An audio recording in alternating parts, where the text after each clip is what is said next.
22nd September 1914, 6 o'clock in the morning. A storm that had been raging for weeks in the North Sea had passed, and the sea was calm. The First World War had started 7 weeks earlier.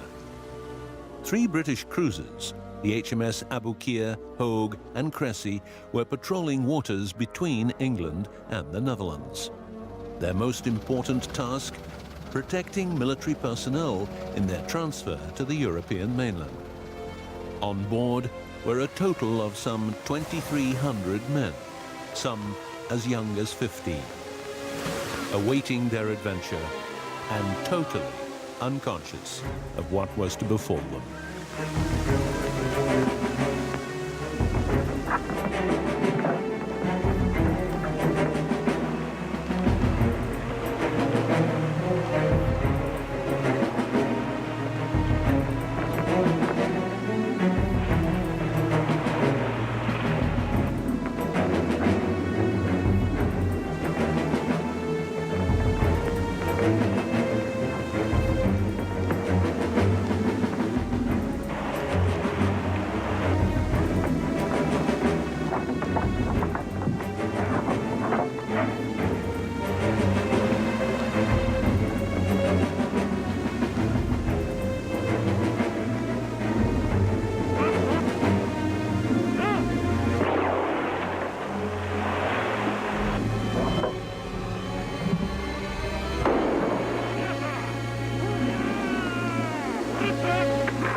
In less than an hour and a half, 1,459 men lost their lives.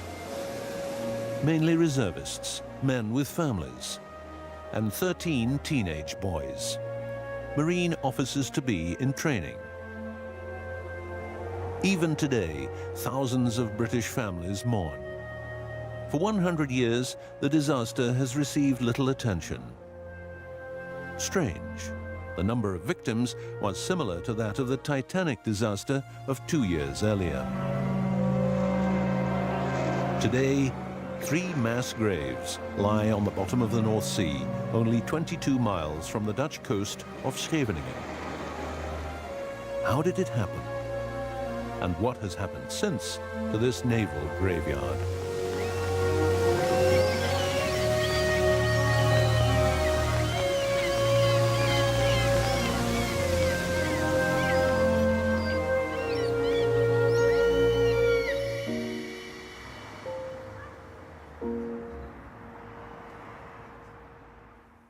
Now this one, I think that's him going to Osborne, isn't it? Yes. Yes.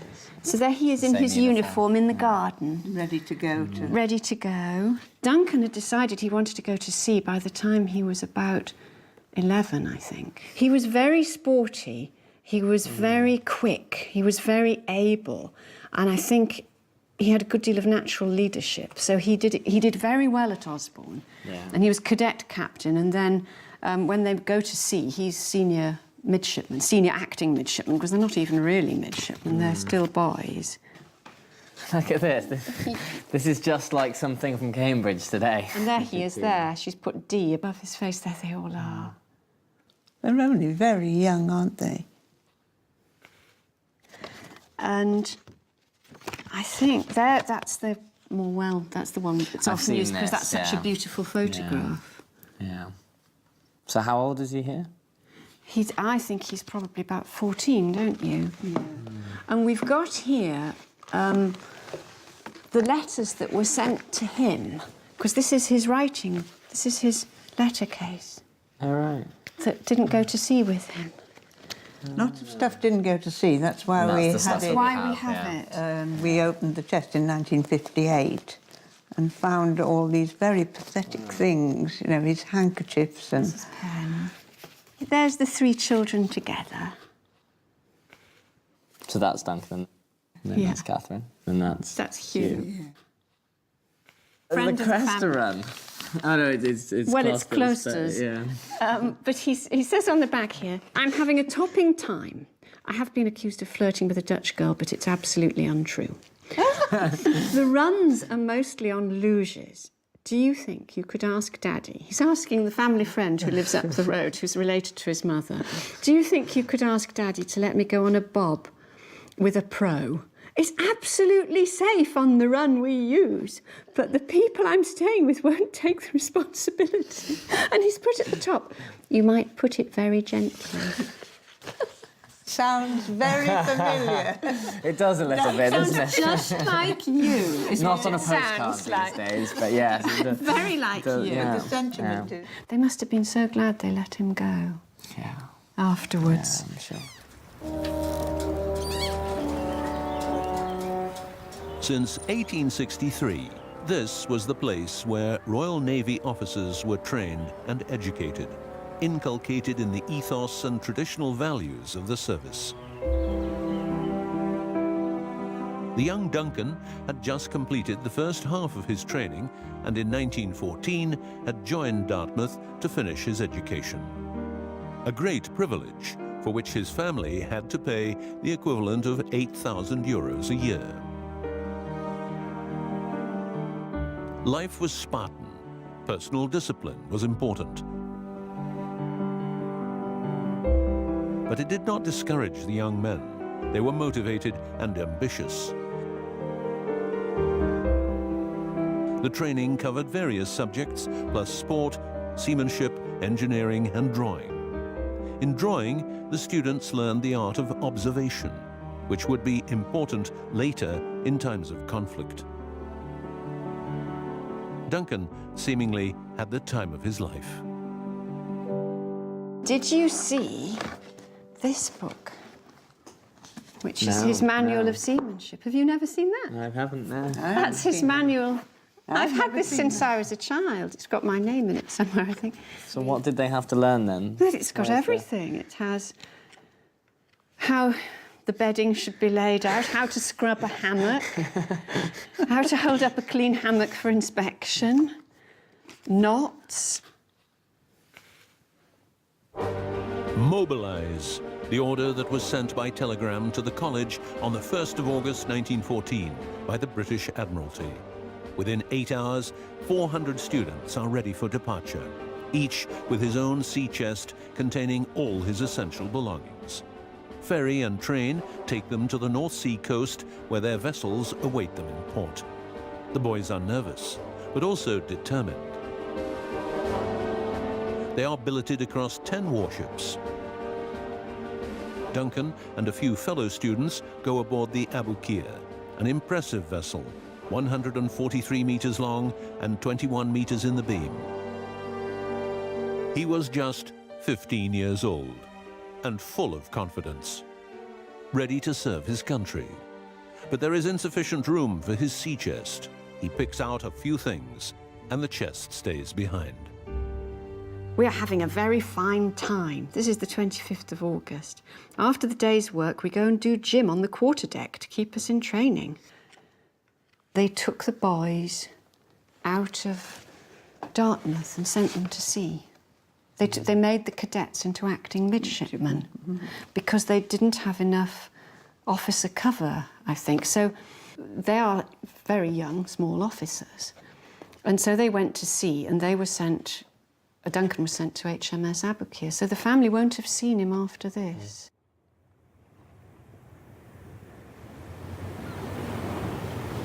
As long as I can remember, I've known that I had this relative who was also called Duncan, and that he died when he was 15 in the war. He had an old copy of Captain Scott's diary from his time exploring the Antarctic. Again, I think the old Duncan was a bit of an explorer, a bit of an adventurer too. So I remember there's a very old book there that I read when I was 15. I think he had a great sense of adventure. I know that he was a very active boy. He loved his country pursuits. I think for me, most of all, really, it was Henk's work in terms of looking at the history of the whole tragedy. He got in touch with the family. I started to hear a lot more about the wreck and about the Dutch side of the story as well.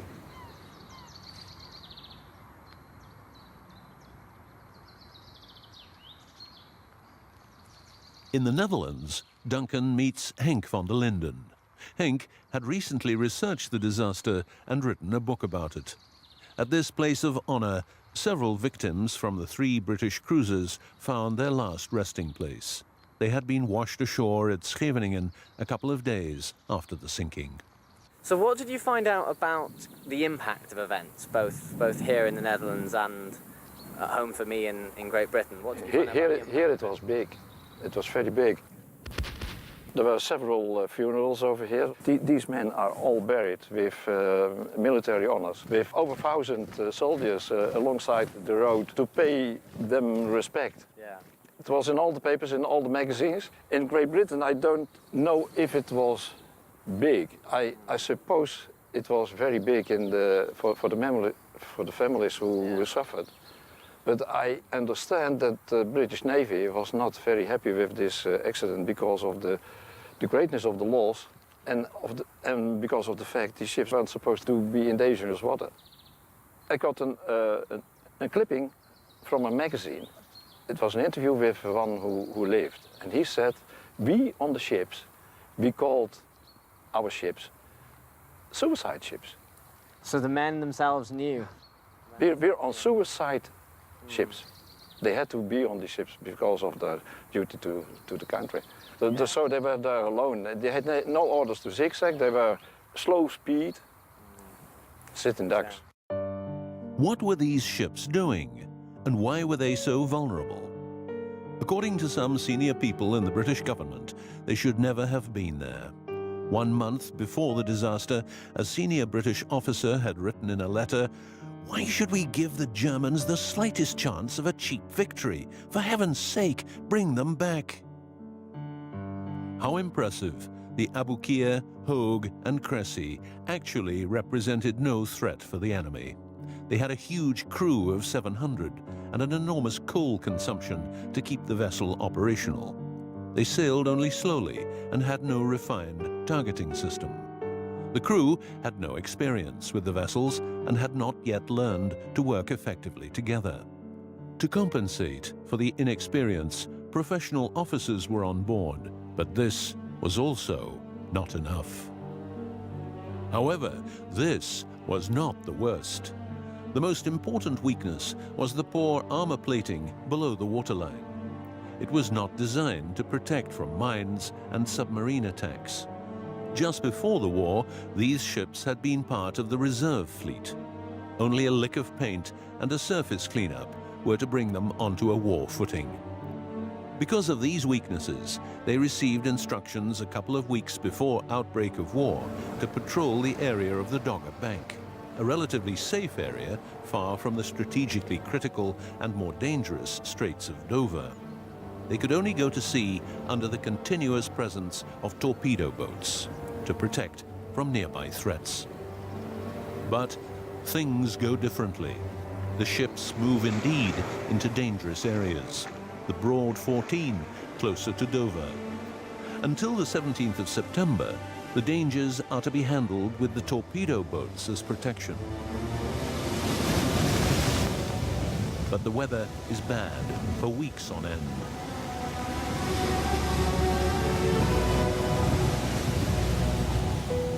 The smaller torpedo boats cannot withstand the heavy weather and one by one are sent back to England. The HMS Aboukir, Hogue and Cressy remain behind. Their size allows them to weather the rough seas. The top brass of the Royal Navy know the risks. There is talk of live bait. and diminished determination to bring them back. They know the enormous risks, but take them anyway. There is no other protection available. There was a sizable body of opinion in the Admiralty, and Churchill himself didn't think the cruisers should be operating in the Broad 14s as they were. And they were being called the live bait squadron in those circles. I mean, they were outdated.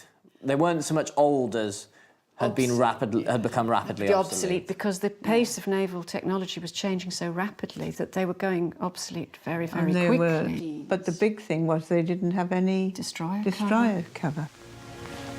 For 2 days, the 3 cruisers sail around the Broad 14 as live bait. The captains become ever less attentive. To save on coal, they reduce speed, and they stop defensive zigzagging. Senior officers assume that if a torpedo boat cannot handle the high seas, then neither can a German submarine. The U-9 was but the 9th submarine the Germans had built, and the German naval staff still did not have much confidence in it. The sub was too small, with only 28 men and 6 torpedoes. There was little experience in wartime operations. But Captain Otto Weddigen thought otherwise. He knew he had a powerful weapon at his disposal. On the 20th of September, he had the chance of a lifetime. He could leave on patrol with the U-9. From the port of Heligoland, he and his confident crew left direction Belgium to prevent British troops landing on the mainland, but not knowing that an ultra-vulnerable, easy target would simply appear before him. The German sub-commander was determined on a successful mission. The U-9 was his world.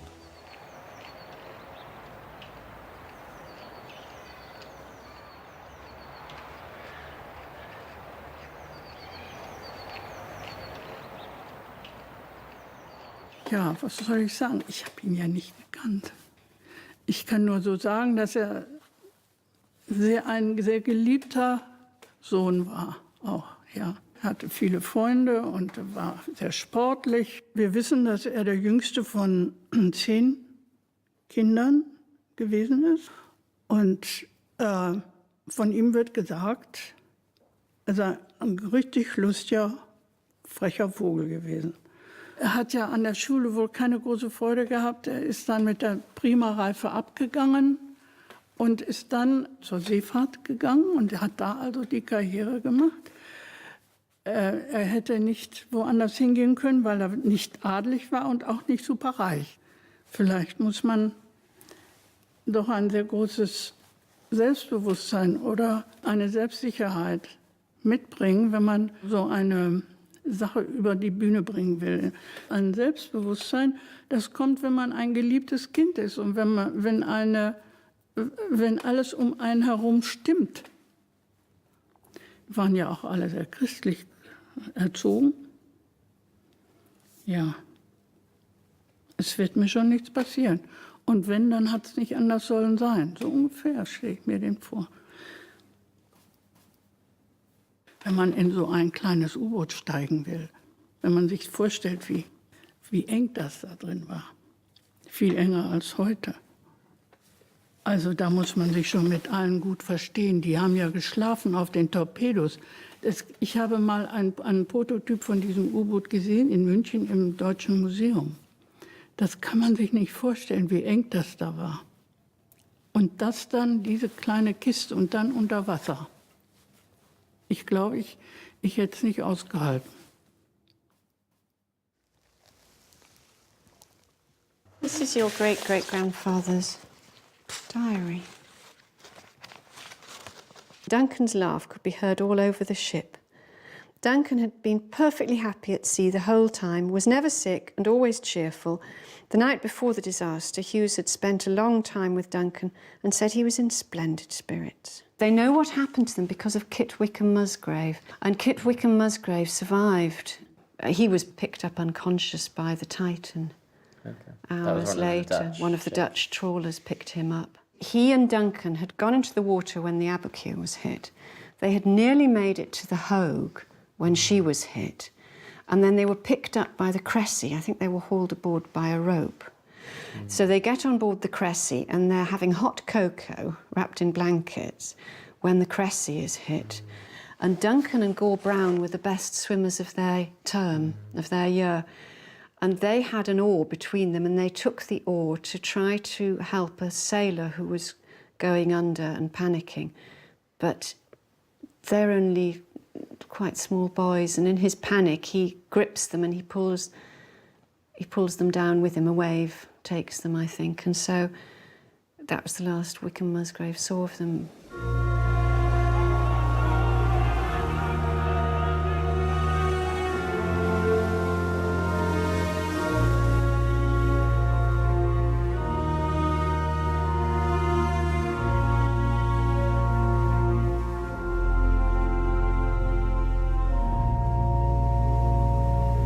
He wasn't just a 15-year-old that was caught in a terrible disaster.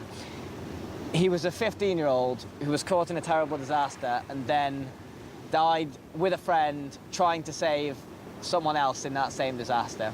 I definitely think that that's a really heroic way for him to go. But a boy so young, with another boy so young, trying to help a grown man survive in a disaster like that, I think is really impressive. Duncan cannot be saved. He drowns in the cold water. There are only 833 survivors of the disaster, saved by 2 Dutch merchantmen and some British fishing boats. In neutral Holland, the survivors are cared for and interned.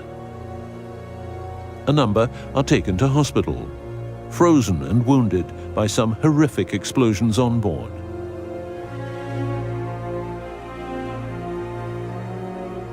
In England, the Stubbs family received the terrible news. They'd all had such a happy, jolly day, and they had no idea that that morning Duncan had died. And then it says he went back, because he was living in camp, he went back to the lodgings to get his wife and his daughter to go for a walk. It says, as I entered the gate, Mr. Bell, the owner of the house, had a newspaper in his hand. He was very white and looked much distressed when he saw me. I guessed in a moment. He asked me to go into the house and then asked the name of the ship our boy was on. I told him. He showed me the paper in which the stop press news that the Aboukir had been sunk by a torpedo, nothing further. So then Major Stubbs decides that he won't tell his wife, Madge, straight away. He's going to find out more information. And while he's doing that and getting a newspaper which has come to press later, Mr. Bell appears in the camp and says, your wife's found out, because her sister had read it in the press. Avril had sent a telegram saying, have you any news of Duncan?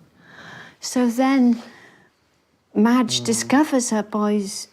They don't know if he's alive or dead. Yeah, they don't know yet. They don't know. And while there's all these adults in shock, little Catherine, aged 9, unnoticed by anyone, picks up the newspaper in the hall and reads it for herself. How did they find out for sure whether Duncan had died? They waited overnight to see if he'd been one of the people picked up. And the next morning they got the telegram from the Admiralty saying that he hadn't been saved. So they had a list of those that had... They think very quickly they knew who they'd got. And then they waited to see if his body was found. Did it ever show up? No. No, his body was never found.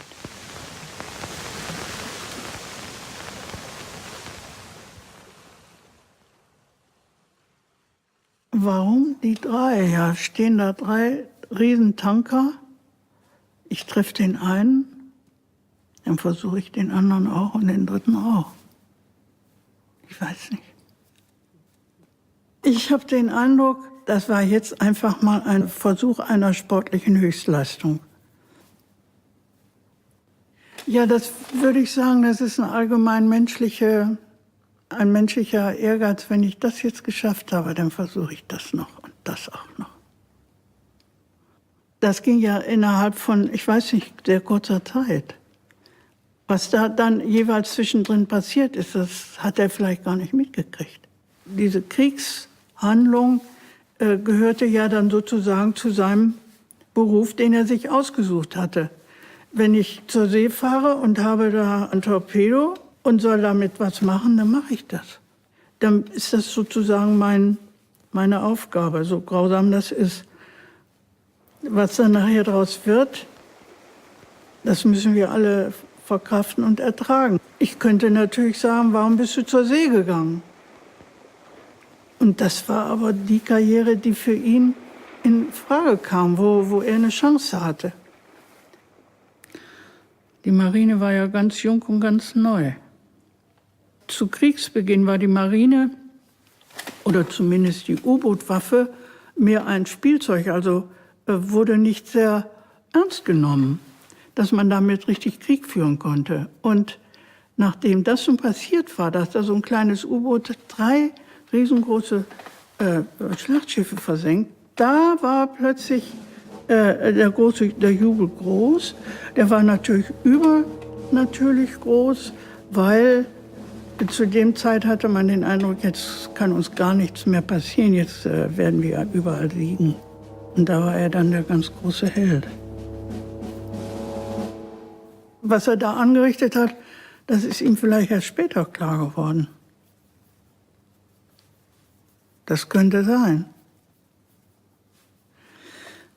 Er wollte nicht als Held durch die Gegend gefahren werden. Das war ihm schon unangenehm. Und dann meine ich ja, dass das eine Waffe war, das wusste er vielleicht selber nicht, dass das eine Massenvernichtung war, die er bestimmt nicht, ich weiß nicht, wenn er es gewusst hätte, ob er das gemacht hätte, weiß ich nicht. Wenn er gewusst hätte, was er da anrichtet. Die waren alle kaisertreu. Ja, die Nazis haben sich seiner bedient, nicht? Die haben aus ihm einen Riesenseeheld gemacht, als hätte er da für das Dritte Reich gekämpft, so ungefähr. Es war ja, ich glaube, es ist ein Verlobungsfoto gewesen. Und da hat man später eben fotomechanisch die Orden noch nachträglich draufgebracht.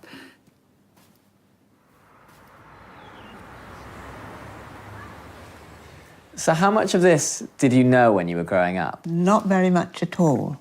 My grandmother never talked about it, as far as I can remember. And my father told us roughly, what had happened. I always knew what had happened. There was always a photograph of Duncan in the house, and I knew about the sinking. You knew the story, Yes. the outline and story. that he drowned when he was 15. But apart from that, and my father telling me about what had happened when he was told about it by his headmaster. See, when my father first heard about his brother dying, he just started at his public school. How old was he then? 13. He was 13. And the headmaster was going to tell him about his brother. At first, he couldn't even begin to tell him, I don't think, because there was this pathetic little red-haired, skinny little shy boy. Didn't want to tell him. Just started. But it did in the end. And of course, nobody else had lost anybody then. No, it was before right at the the By the waves. time he left the school, everybody had had somebody in their family lost in the war. So what happened with the chest then? Oh, the chest, yes. Well, the chest was always there, but nobody looked at Not it. to be opened. Not to be opened. It was in the sort of attic part above our garage, in this big house we lived in then. And then in 1958, when my grandmother died in March, grandfather and I opened the chest, and we were just amazed to find what was in. And I found it absolutely fascinating to read these things and see these photographs and find out so much about what had happened, and as well about my grandfather, who I never knew because he died before I was you were born. Yeah. And he's become very much alive to me, which is really nice. The chest was emptied and kind of put into a different chest. Since I share his name, my mum always said that the chest would be mine to look after. Obviously I feel a duty to look after it and pass it through the generations. I don't know if you'd realised, I only found out very recently quite how close to the coast they are. They're actually shallow enough to scuba dive. Yeah, so they sit in about 30, 35 metres of water, I believe. I would quite like to go and see them myself. They look from the videos just such a place of life that I think it would be really nice to You're going to go go and down see and them, see. aren't you? Oh, well, you would, wouldn't you? I guess I think it might help reconnect a little with the past and help me think a little bit about what it was like for him all those years ago. I'm sure before the war, everything seemed just as it did now. And then in a handful of months, suddenly he found himself out there. So I hope it gives me a sense of maybe what it was like for him. From what I've seen from the letters, his sense of adventure, his willingness to try new and slightly dangerous things is definitely something I share. I guess I really hope that if he were here, he'd be really glad that I was going to dive down to the wreck. I'm quite excited, really. I'm looking forward to it. I'm looking forward to the dive, yeah. I do like to believe that he would be pleased that I'm doing it.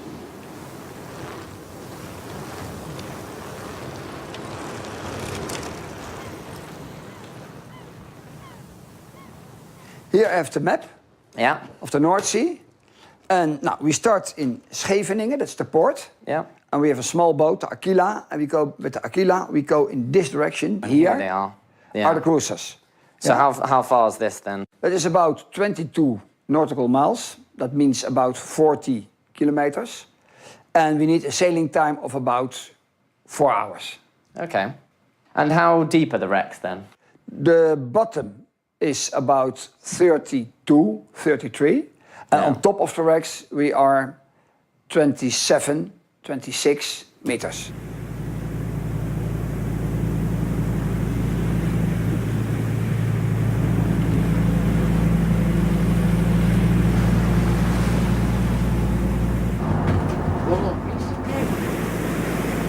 Nou, dan moet hij komen.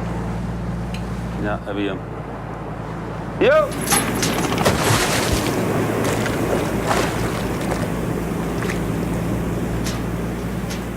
It's quite strange being here, really. Even on the surface, it's strange to know that this is where it happened.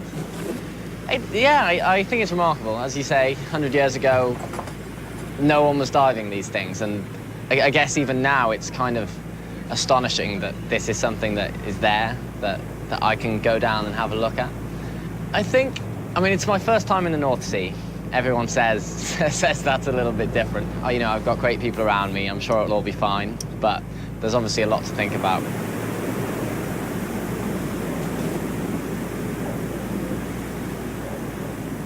It does look like it's going to happen, doesn't it? I will admit that now, yes.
Until the 1950s, no one knew where the wrecks of the Aboukir, Hogue and Cressy actually lay.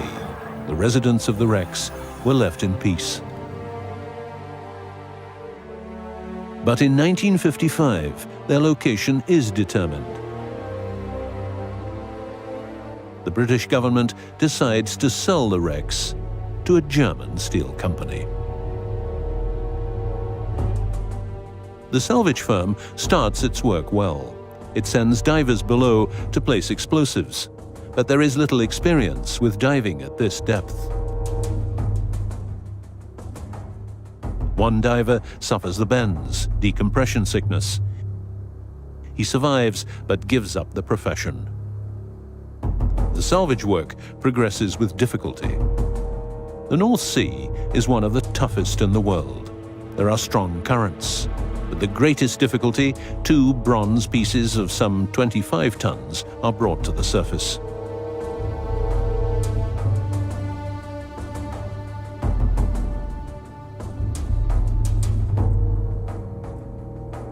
The company has more problems. The salvage vessel, with 2 tons of explosives on board, is not allowed to enter the port of Scheveningen. There is further criticism from England. People expect a touch more sensitivity from the British government. When 2 crew are injured, the German salvage efforts are stopped. Es ist makaber, nicht? Ist doch makaber. Erstens mal sollte man damit sowieso nicht Handel treiben, das finde ich schrecklich. Und wenn da einer das bergen soll, dann sollen das die Opfer tun, also in dem Fall die Engländer. Nein, also sowas tut man nicht, ne? Das tut man nicht. Es ist natürlich jetzt noch irgendwie noch schlimmer, weil die Deutschen die versenkt haben. Und trotzdem würde ich sagen, die Engländer sind jetzt zunächst einmal schuld, denn die hätten sie auch vielleicht an jemand anders noch verkauft, der vielleicht noch mehr, vielleicht waren die Deutschen, die am meisten Geld dafür gaben. Ich weiß es ja nicht. Ja, das sind alles so Nachkriegsereignisse oder Folgen. 1945 war der Zweite Weltkrieg vorbei. Da waren vielleicht noch die Leute schrecklich, hatten noch irgendwie keine Sensibilität für das, was alles passiert war. Sie waren vielleicht alle total verhärtet oder abgehärtet. Why? Ridiculous. How much did they get for them? Yeah. It all seems so... It's almost so petty, doesn't it? What was the point I mean, the of sums it? of money involved. Britain was very desperate for cash, wasn't she? It seems so funny, doesn't it, that you've got a government, the government of which Churchill was a part just after the war, at the end of the war, is giving out memorial medals like this. How much scrap to the families of people who've lost, that's in memory of John Duncan Stubbs. And then weighty selling, thing. And then they're selling the medals. grave. Sounds Astonishing. a bit strange, isn't it? As a result of new diving and salvage technology, the number of wrecks being salvaged in the North Sea over recent decades has risen significantly, in spite of Dutch and English protests.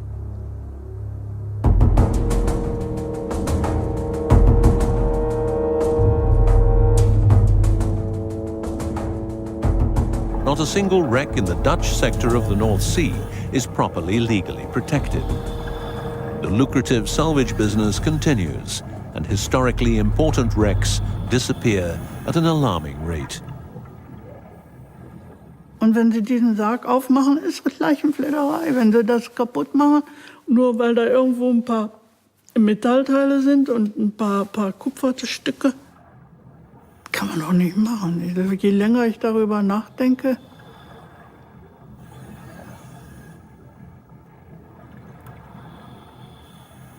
man kann da kein Kreuz drauf bauen und so hoch machen und sagen, seht ihr, hier liegt die Aboukir. Das kann man ja nicht machen, nicht? Leider. But when there's so many people whose bodies weren't even found and so many people who remember those who died. So are they going to be able to designate it as a war grave? don't think we know. I think people are trying to get that. Yeah. Because some wrecks are war graves, aren't they? Yes. So that then people wouldn't be able to go and Take things from them. Yeah. But nowadays, people take things for scrap and they take them off war memorials in villages. Yes, they do now, because the price of scrap is so high. But I think as well that if the wrecks are the place where the sea life has a sanctuary, that's so important nowadays. I mean, it's one of the lovely things about it is to think that a place where people died is a place where all this life is living. And it's all so beautiful.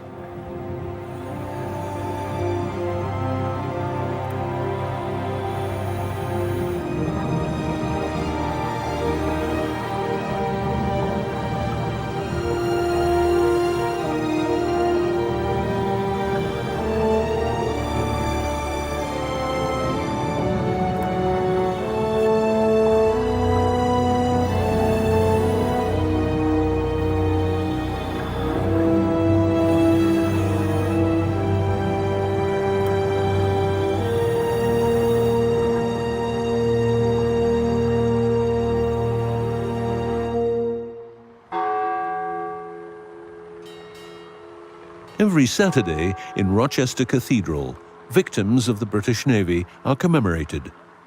In 2012, the families of those lost in the 3 World War I cruisers come together for the first time, almost 100 years after the disaster.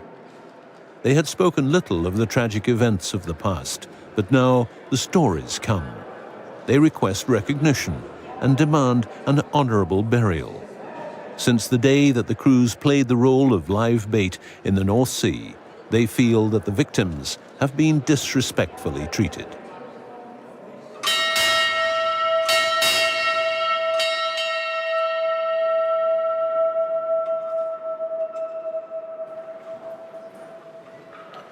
Turn the pages, please, gentlemen.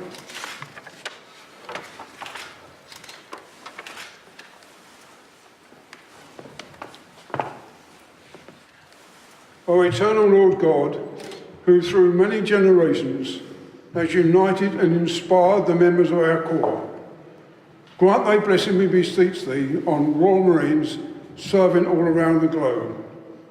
Bestow thy crown of righteousness upon all our efforts and endeavours, and may our roles be those of gallantry and honour, loyalty and courage. We ask these things in the name of him whose courage never failed, our Redeemer, Jesus Christ. Amen. Amen.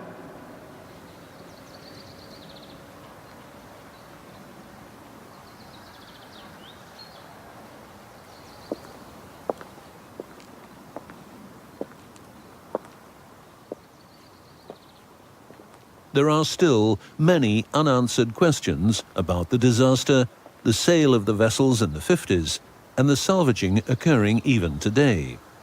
Most of the crews of the Aboukir, the Hogue, and the Cressy gave everything they had.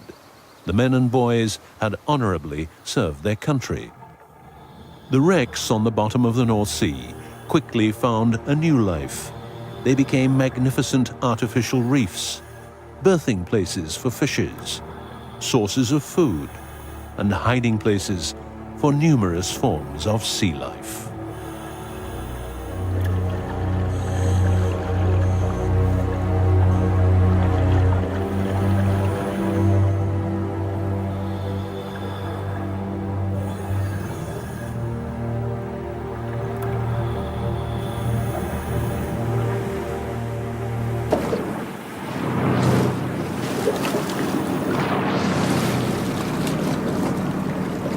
It was amazing. It was amazing. Thank you so much, man. I saw so much. I mean, it's like a city down there. It's so vast.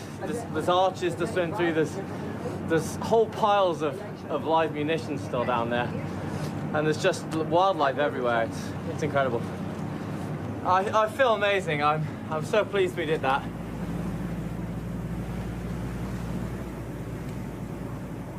These were 3 ships where, at the time, I think it was the greatest loss of life in a single day in naval history, as far as I'm aware, for the British.